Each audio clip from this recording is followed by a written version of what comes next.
7장 회개와 믿음입니다. 자, 우리 본문을 같이 읽어보도록 하겠습니다. 시작. 곧 이때에 자기의 의로우심을 나타내사 자기도 의로우시며 또한 예수 믿는 자를 의롭다 하려 하심이라. 아멘. 근데 이 책을 2004년도에 쓸 때에는 그래서 열린교회 교인이나 읽어주겠지 그리고 썼는데 이상하게 계속 사랑을 받았어요.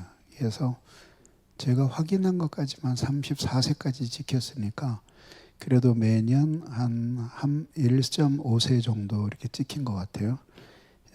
그래서 사람들이 구원에 대해서 체계적으로 알고 싶어하는 마음이 참 많구나 그런 생각을 했는데 결국 불교도 그렇고 기독교도 그렇고 진짜 잘 믿으려면 공부를 해야 돼요. 공부를 안 하고 믿는 것은 항상 맹신적인 요소를 가지고 있어요. 특히 구원론은 매우 매우 중요하고 구원뿐만 아니라 창조주부터 종말에 이르는 하나님의 계획 전체를 보태어서 구원론을 다뤘기 때문에 이 책 한 권을 읽어도 한 권만 읽어도 기독교 신앙이 무엇인가 하는 것을 알 수 있다는 점에서 이 책을 공부하는 여러분들의 목표는 이 책을 외우는 것이 되어야 됩니다. 그래서 그냥 제목만 놓고 사람들을 가르칠 수 있도록 그런 정도 숙달하는 것이 제 목표가 되겠습니다. 자, 먼저 이제 회개와 믿음이에요. 그래서 이거를 이제 두 개를 합쳐서 회심이라고 불러요. 이렇게 회심이라고 이렇게 불러요. 그러니까 이제 이 회심이 뭐냐면 오늘 설교를 했잖아요. 이제 중생은 무의식 속에서 일어나는 거죠. 그래서 하나님이 나를 거듭나게 하신 날짜를 대라 그러는데 될 수도 있어요. 근데 그 조건이 있어요. 그걸 딱 맞아 되려면 중생한 날짜와 중생과 회심이 거의 동시에 일어나면 그러면 말할 수 있어요. 그래서 이제 근데 엄격하게 말하면 그것도 사실은 중생을 의식하기 때문에 그 날짜를 알아맞히는 게 아니라 회심과 중생이 거의 동시에 일어났을 때에는 그 날짜를 기억할 수가 있는 거죠. 그러나 이제 경우에 따라서는 중생이 먼저 있고 회심이 그 뒤에 따르는 경우도 있을 수 있는 거예요. 근데 그러면은 이제 이거를 어떻게 우리가 알 수 있느냐? 이게 참 어려운 문제죠. 근데 이렇게 생각하시면 돼요. 중생은 사실이고 회심은 의식이에요. 그러니까 사실과 의식이 일치할 수도 있고 아니면은 사실이 먼저 오고 의식이 뒤따라올 수도 있어요. 예를 들어보면 이런 예를 들어요. 어떤 형제가 있었는데 이제 서울에 올라와서 학교를 다니는데 돈이 너무 없어서 너무 배가 고파서 점심을 못 사 먹을 정도가 됐어요. 너무 힘겹게 살아가는데 가만히 생각해 보니까 며칠 전에 시골에 내려갔다 오는데 엄마가 그 시외버스 터미널에서 야 이거 너 써라 그러면서 주머니에 뭘 이렇게 집어넣어 주던 생각이 나더래요. 그래서 주머니를 뒤져보니까 10만 원짜리 수표가 나온 거죠. 그러니까 그 어머니가 집어넣은 순간 그 수표는 그 형제의 주머니에 있었던 거예요. 그거를 의식하든지 못하든지 있었던 거죠. 근데 나중에야 그거를 의식하게 된 것처럼 회심은 중생이 최초로 의식세계 안에서 경험되는 것이에요. 그거는 딱 한 번만 그렇게 경험이 되는 거예요. 그 다음에는 그런 회심의 경험이 반복되는 건데 그거는 이제 구원에 이르는 회심이 아니라 성화를 촉진하는 회심이에요. 그 존 오웬 목사님은 목회의 목표에 대해서 말하기를 회심과 회심의 은혜의 보존. 이걸 다른 말로 말하면 회심과 그 회심의 반복적인 경험이라고 말할 수 있는 거예요. 그러니까 구원에 이르는 회심은 딱 1회다. 그러나 그 회심은 반복적으로 경험되어야지만 성화를 이루어 간다. 근데 그 구원에 이른다게 한다는, 그 구원에 이르게 한다는 점에서는 딱 한 번이지만, 그러나 이후에 반복되는 회심의 경험도 똑같은 효과를 가져와요. 그러니까 언제나 반복된 회심은 최초의 회심으로 우리를 소환해요. 그래서 그 첫 번째 회심의 감격에 사로잡히게 만드는 거죠. 그것 없이는 누구도 좋은 신자가 될 수가 없어요. 더 얘기하고 싶은데 이제 진도를 나가야 돼요. 그래서 이제 회심은 이렇게 해서 이게 이제 이렇게 해서 이게 의식 세계 속으로 들어오게 되는 거죠. 그래서 회개는 대상이 죄예요, 죄. 누구 앞에서 하는 거냐면 하나님 앞에서. 하나님의 거룩하심을 느낀 사람들만이 자기가 죄인이라는 사실을 생각하고 이것이 매우 심각하다는 사실을 깨달아요. 그래서 그것에 대해서 회개를 하게 되는 거죠. 회개. 회개는 우리말로는 한자어로는 이렇게 써요. 근데 이게 원래 의미가 잘 전달이 안 됐어요. 그러니까 이거는 후회한다는 뜻이고 고친다는 뜻이거든요. 근데 원래의 그 그리스어에서는 뭐냐면 메타노에오예요. 메타는 후에, 다시 한번, 나중에 그런 뜻이고 노에오는 생각하다예요. 원래의 고전 그리스어에서는 이 메타노에오에는 회개라는 이런 의미가 없어요. 생각이 바뀌는 거예요. 어떠한 그 철학적인 체험을 통해서, 어떤 직관적인 체험을 통해서 이 세계와 인간을 바라보는 시각이 확 바뀌어버리는 거. 그런 것을 메타노에오라고 불렀던 거죠. 예를 들자면 중국에서 공산주의 혁명이 계속 일어나고 있을 때 사람들이 그 마오쩌둥의 연설을 들으면서 기독교에서 회심하는 것과 똑같은 일이 일어나요. 그래서 뭐냐 하면 여태까지의 잡다한 인생관을 다 버리고 마오쩌둥에 의해서 해석된 정통 마르크스주의도 아니에요. 정통 마르크스주의하고 마오쩌둥이 설파했던 공산주의하고는 사뭇 달라요.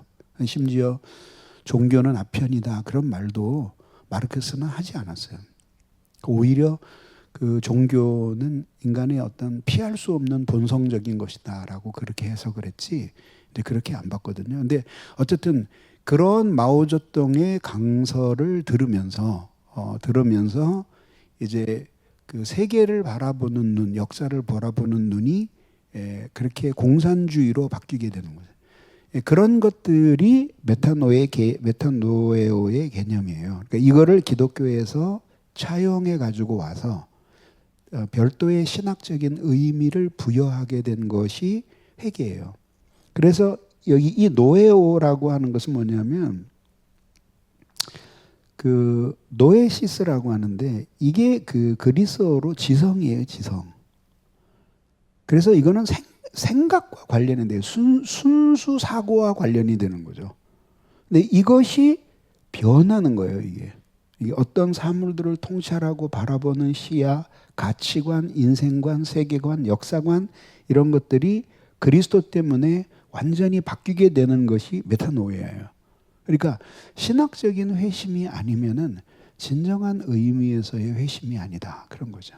최근은 아니죠. 조금 됐죠. 알리스터 맥그레스 박사가 친필 사인을 해서 책을 한 권 보내주셨는데 그게 바로 우리나라에서 최근에 번역된 지성적 회심이라는 책의 그 원본이었어요. 근데 뭐 나는 그냥 시간이 없어서 번역서로 봤는데 굉장히 잘 쓰셨어요. 근데 좀 학문에 몰입해 보지 않은 사람은 약간 좀 읽기가 좀 그 어려울 수도 있겠다라는 생각이 들지만, 그러나 확실하게 진정한 회심이 이 지성적인 회심이어야 한다라고 하는 그것을 아주 잘 설파한 책이에요. 근데 이제 그런 의미예요. 그런 점에서 이제 회개예요, 회개. 그 다음에 뭐냐면 믿음이에요. 근데 이 믿음의 대상은 그리스도예요. 이거 회개는 하나님 앞에서 죄를 대상으로 회개하는 거고, 믿음은 그리스도를 대상으로 하는 믿음이에요. 왜 그럴까요? 여기서 그러니까 여기 이게 굉장히 많은 함의를 가지고 있는 거예요. 왜냐하면 하나님 앞에 회개했으면 하나님을 믿어야 되잖아요. 근데 그 믿음은 그리스도에 대한 믿음이어야 된다는 거죠. 왜? 하나님이 죄를 깨닫게 하셨지만, 그러나 구원의 길은 그리스도 안에서 예비되었기 때문에 그리스도에 대한 믿음을 당신 자신에 대한 믿음으로 보시는 거예요. 이해되시죠? 예, 굉장히 중요해요.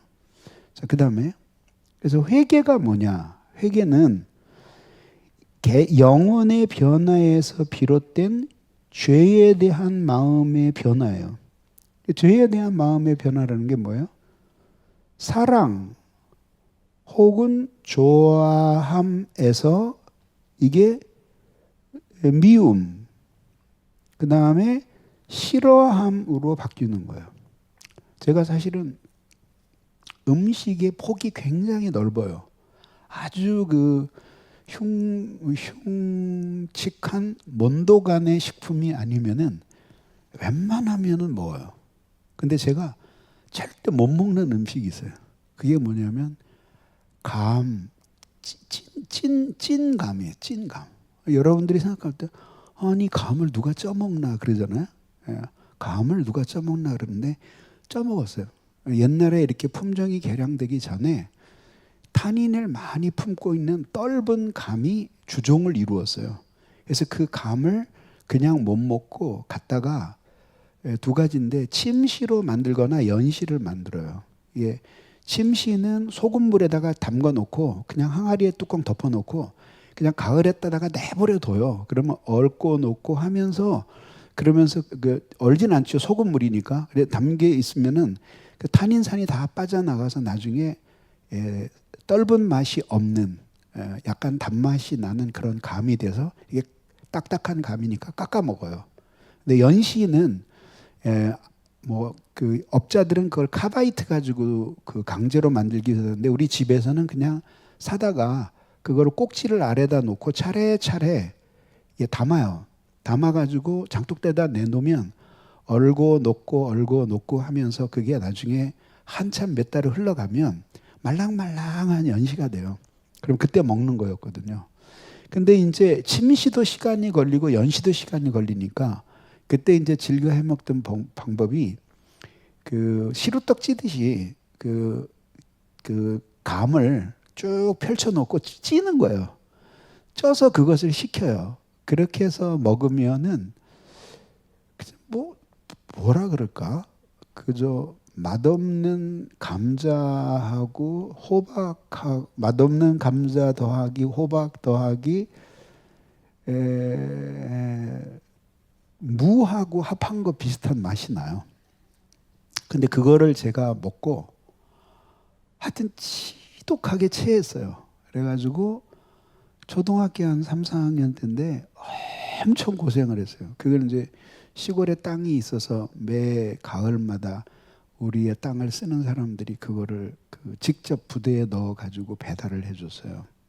지주라고, 땅 주인이라고 배달해 줬는데, 그 다음서부터는 생각만 해도 구역질이 나고, 지금 생각해도 지금 말하는 이 순간에도 아주 불쾌한 느낌이 들면서 구역질이 나요. 그런 것이 뭐냐 하면 사랑하던 데서 미워하는 거, 좋아하는 거, 그런 거죠. 그래서 저희 아내는 고기를 거의 안 먹었거든요. 그래서 고기 안 먹으면 큰일 난다고 내가 수없이 타일렀는데도 안 먹더니 결국은 아파서 사선을 뭐 한 1년 동안 오갔잖아요. 그 다음서부터 고기를 먹는데 이렇게 왜 그렇게 고기를 못 먹었냐 그러니까 초등학교 4학년 때까지 고기를 아주 좋아했대요. 그러다 학교에서 막 돌아왔는데 할머니가 닭을 막 잡아가지고 그 삶은 닭을 막 이렇게 뜯으면서 이거 먹어보라 그러더래요. 그래서 마루에 앉아가지고 그거를 몇 점 맛있게 먹었는데 체한 거예요. 그 다음서부터는 이 닭 냄새만 맡으면 막 토할 것 같고 그게 이제 고기에 대한 모든 혐오감으로 발전을 했어요. 그래서 생선조차도 싫어했어요. 그러니까 건강에 좋을 리가 없죠, 그죠? 근데 그런 것이 바로 이렇게 미워하고 싫어하는 거예요. 고기를 엄청 좋아하다가 그렇게 바뀐 거라고 생각을 하면 되는 거죠. 근데 두 번째는 뭐냐면 개별적인 죄에 대한 마음의 변화예요. 그러니까 뭐냐면 그냥 나는 죄인입니다. 저를 용서해 주십시오. 그런데 주님이 물으셔. 그냥 네가 뭔 죄를 졌냐? 그러니까 아주 구체적으로 생각이 안 나는데 어쨌든 저는 인간이기 때문에 죄에서 떠날 수 없는 존재가 아니겠어요? 그러니까 용서해 주세요. 그것은 구원에 이르는 회개가 아니다. 그런 이야기죠. 그 다음에 세 번째는 영적으로 거듭난 자 안에서 일어나는 인격적인 작용이에요. 강요된 자백이 아니라 자기 스스로 깊이 후회를 동반하면서 느끼는 회개예요. 회개에는 율법적인 회개와 복음적인 회개 있는데 이것은 구원에 이르는 회개가 되지 못해요.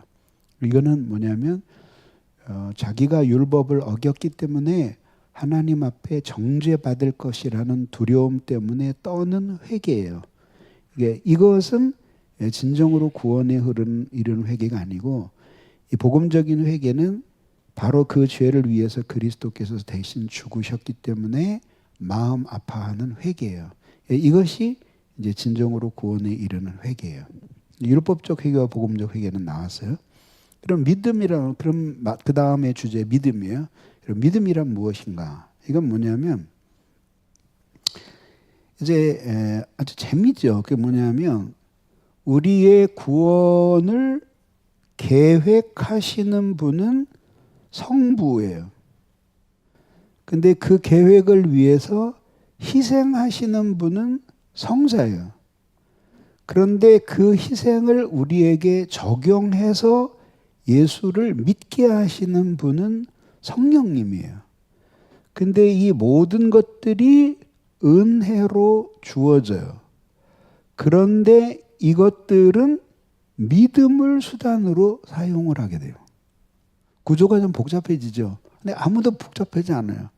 그래서 뭐냐면 모든 창조와 타락은 인간이 한 거지만 창조와 구속과 완성의 사역에 있어서 성부, 성자, 성령은 결코 홀로 일하지 않으셔요.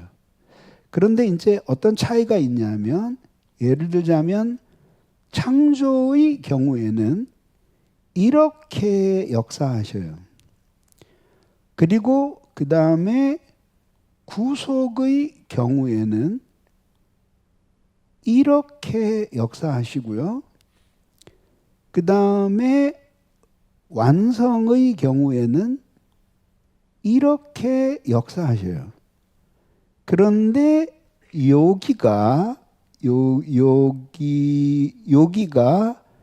요거는 성부이시고 여기는 성자이시고 성령이셔요. 근데 여기서는 성자이시고 성부이시고 성령이셔요. 여기서는 성령이시고 성부이시고 성자이셔요. 이게 무슨 뜻인지 이해되시죠? 그게 무슨 뜻이냐면 창조할 때에 성부, 성자, 성령이 모두 일하시지만 성부께서 주도하셔서 일하시고 구속하심에 있어서는 삼위일체가 모두 일하시지만 성자가 주도하셔서 하시고 구속을 적용하시는 것에 있어서는 완성이 아니라 적용이네요. 그죠? 그러면 어떡할까? 이거를 지우고 다시 쓸게요. 적용. 이 구속을 적용하는 것에 있어서는 성부가 주가 되시고 그 다음에 성령이 주가 되시고 성부와 성자가 함께 일하시는 거죠. 이게 모든 구속 사역이 이런 식으로 되어 있는 거죠. 그래서 성부, 성자, 성령은 함께 일하신다. 근데 그 구속의 창조와 구속의 단계마다 그 삼위 중 어느 한 분이 주로 이게 그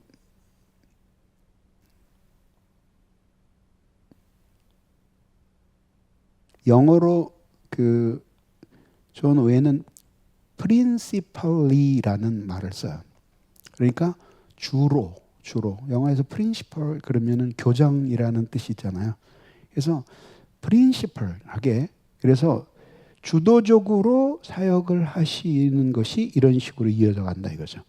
그러면 이제 그 그리스도의 속죄로 이루어진 구원은 믿음을 통해 우리에게 적용된다 하는데 여기에서 잊지 말아야 될 것이 뭐냐면 성령의 사역으로 말미암아 이게 첨가가 되어 있는 거죠. 성령의 역사로 말미암아 믿음을 통해 우리에게 적용되는데 이것을 은혜라고 부른다.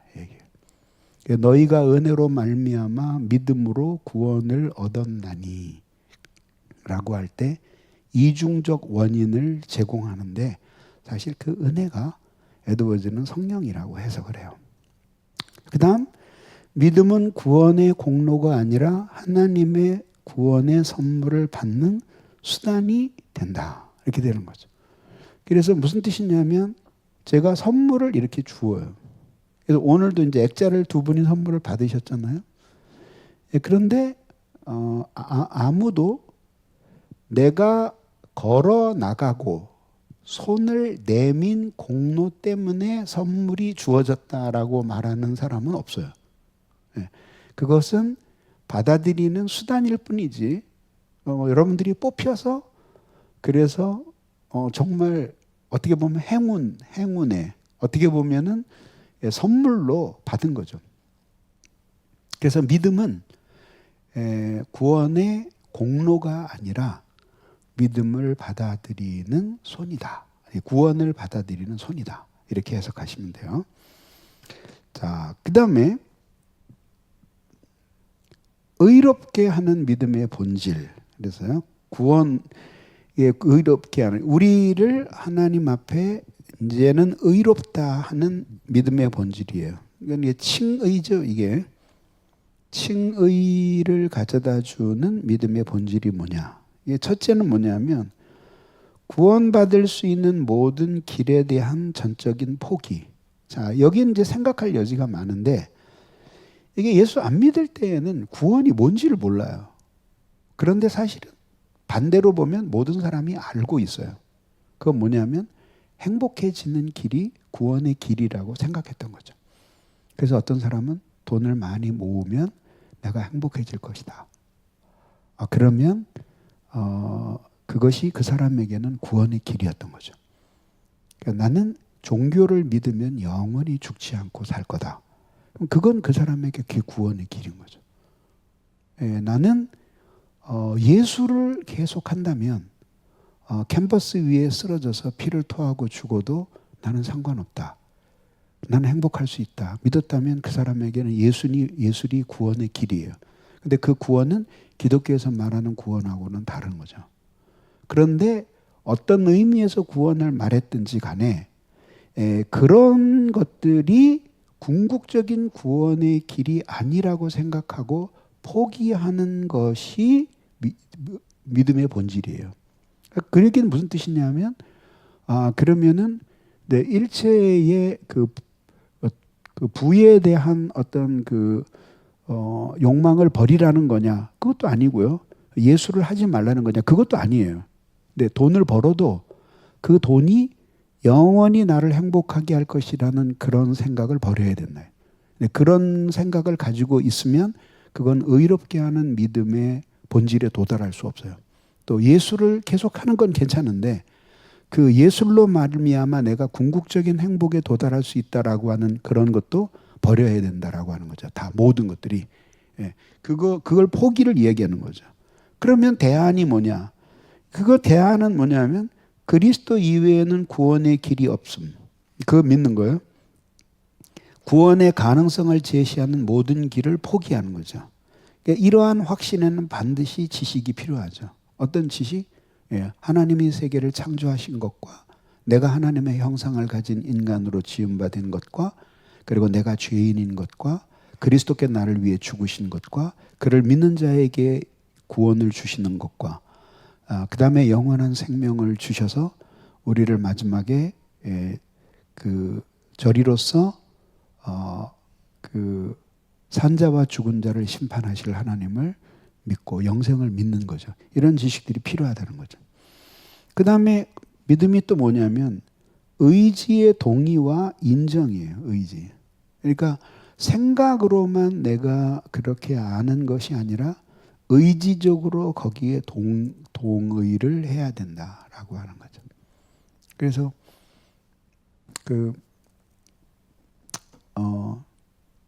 어디죠?